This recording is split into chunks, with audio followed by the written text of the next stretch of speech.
I'm going to take a wild guess and say that the thing that keeps bringing you back to the bass, the thing that drags you over to the instrument and makes you want to play it, is probably not scales. But don't write them off too fast. I think they're an amazing way into so many different aspects of what it is we do as bass players. I've got one exercise for you today, one very simple major scale exercise that anyone can do no matter what your level is. All you need to do is know a major scale.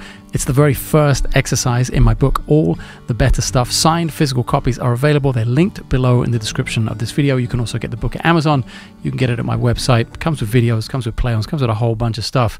But let's get into something that helps me break up the monotony of scales. So we get away from just, and we get into music, and we get to something that actually plays really well into our bass playing, into the foundation of the instrument, into the fundamentals of our very job description.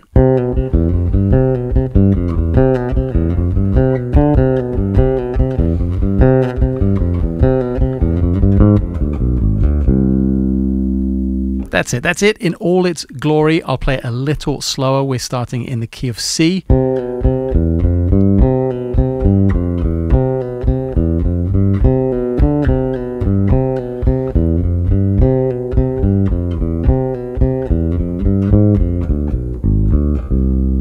And it's all based around C major with the exception of one note, with the exception of that one A flat that you heard towards the end. I'm going to explain what that is and how the diminished arpeggio that you just heard works to get us outside of the harmony back into the harmony. But the first takeaway from this is sort of the repetitive nature.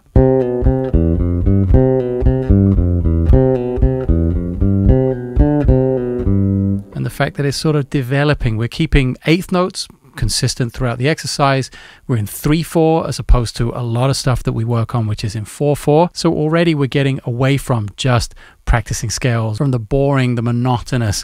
We're getting into music right away. We're playing something that's melodic whilst maintaining the fundamentals of the instrument.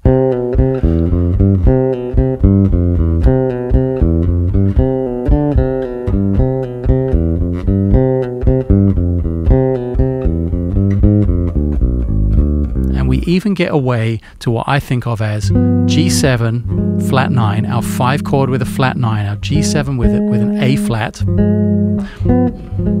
So we play this diminished arpeggio. So we resolve, we have some tension and we have some resolutions. Of course, the main thing I want you to be aware of, the main intent that I would love you to go into every practice session with, is thinking about time and sound, the two most important elements of music over everything else, over all the notes, the instrument, the concert, everything. Time and sound over everything. As long as you go into a practice session thinking about those two things with the intent of playing with a great sound and the intent of playing with great time, everything you do with the instrument will be valuable. Now, I love to have a little bit of reverb when I'm playing melodically like this. It gives it a little bit of space. But if you're not a reverb person, let me play the exercise for you once without that.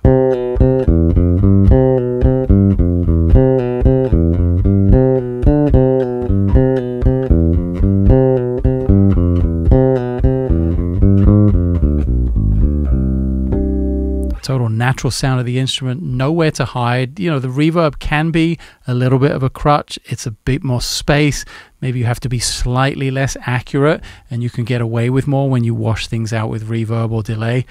Actually, let's spend the rest of the video working without the reverb just to highlight how detailed we can get, how drilled in to the exercise we can be.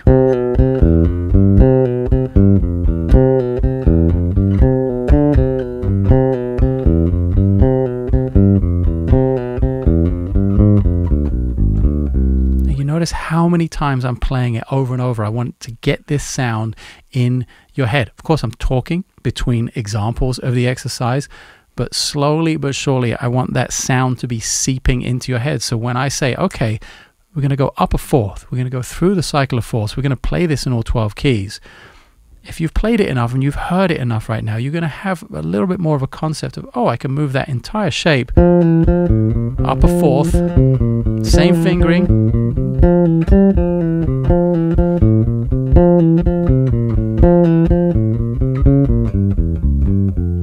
and pull off exactly the same thing a fourth away, or in any key for that matter, completely flawlessly. And so what if there's a mistake or a glitch or a failure? We're actually looking for those things as often as possible. If there's a failure or a mistake, it gives me something to work on right away. When I play it perfectly or without any mistakes, it really doesn't give me any feedback. All I know is like, okay, great, I can do that.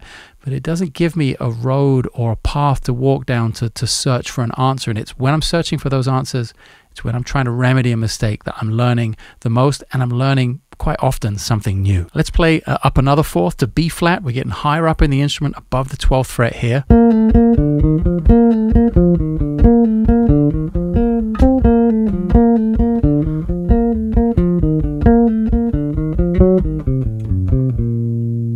Still in pretty good shape. Obviously, I've been playing this idea for 25 years or more, so I'm less likely to make a mistake or to find a failure in my playing on something that has been so long in my routine. But for sure, it's going to happen. And what I want to do next is get you away from the exercise portion and kind of show you a couple of things I take out of this exercise and how I relate it to music, how I relate it to bass playing. If we go back to our original key, to C,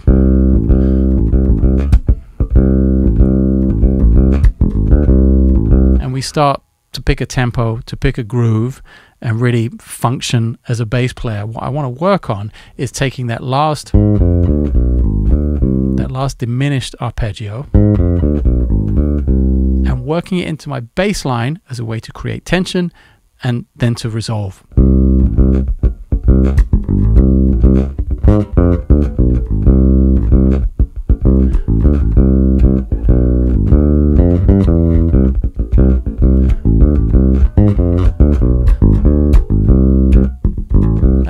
There we go. So there's the first thing. There's the first mistake. I knew it was going to come. It always does. None of us are perfect. And the mistake was, the failure was, I'm thinking too much about the camera. I'm thinking too much about you guys. I'm thinking too much about what it is I want to say and what it is I want to make an example of. And I'm not being free in the moment. As soon as that mistake happened, I knew that that was what it was. And I'll go back to it now, focused a little more on being free and not thinking of so much about, oh, I really have to show all of these notes and show them all in context. No, you have the sound in your head. You've heard me play the exercise a bunch of times already in multiple keys. You know that it's a diminished arpeggio starting on that flat 9 of the 5 chord, in this case G7, and the flat 9 is A flat.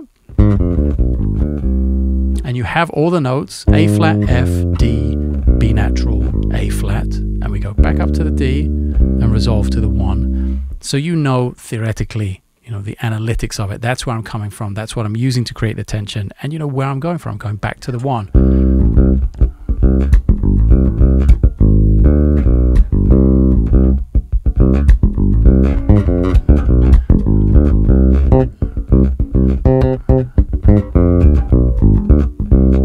So there I felt the bounce, starting to feel way freer. Just that tiny change, that awareness of, okay, I was overthinking, I was thinking about notes, thinking about the camera, change to, let's be more free in the groove. Let's trust what it is I know about my own playing. I'm sure if you've played bass for more than 5 minutes before, you have an idea of where your comfort zone is, and you know exactly where your consistency is. You know where that foundation is, what you can rest on, what you can grow from.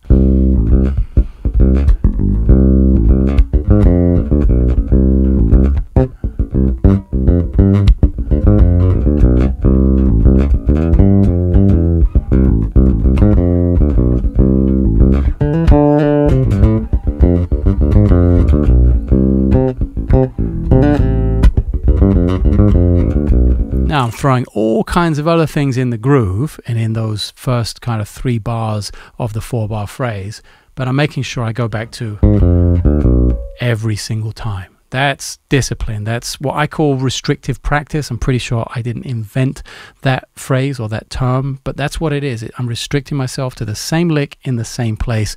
And as you can see, that's often because I've failed at it before, and I want to insert repetition into my playing to fix the issue. So this is just the starting point, the very first exercise in my book, All the Better Stuff. It's part of a 2-book series. It started out with All the Good Stuff. This is part 2, All the Better Stuff.